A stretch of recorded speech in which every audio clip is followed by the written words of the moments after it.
Let's talk about which of these algorithms is the best. Most important thing is time complexity.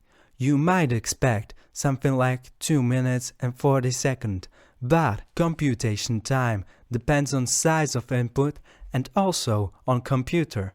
That is why in computer science, time is presented by function. This function represents how many operations computer does for certain input size. But for simplicity, we have something called big O notation.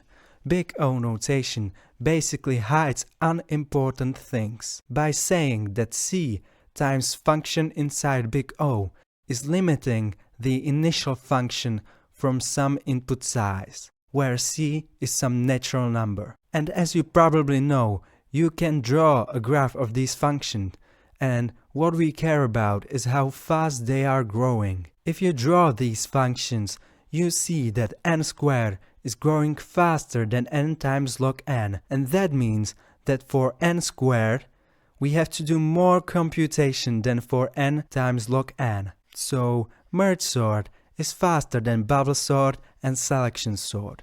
And also, worst case of merge sort is faster than worst case of quicksort. But when we are talking about the average case, the quicksort is faster. Why? Because in average case, quicksort have also time complexity of n log n. But you have smaller c in front of this function, so it's actually faster. And because of that, quicksort is most commonly used sorting algorithm. Other thing we care about is the space complexity. That means how much space in memory we need to sort the array. Once again, we use the length of our array as n. And the only algorithm that needs additional space is merge sort. Why? Because when we are merging two arrays, there has to be created a new one as an output. In most cases, it is not a problem because we have a lot of memory, but when you are sorting millions of numbers, it might be good to know. The next row is basically redundant because it interprets if the array is sorted without creation of new one. So as you probably figure out, only merge sort is not sorting in place. The last row is sometimes important.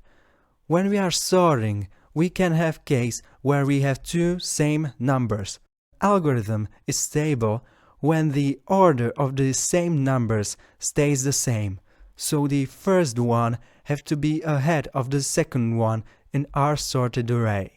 Bubble sort and merge sort are stable, but selection and quick are not. So if you need an answer to which sorting algorithm is the best, I can't tell you, because it depends on input. Selection sort might be faster than quicksort for small arrays. Also, you might want to think about space complexity and whether the algorithm is stable or not.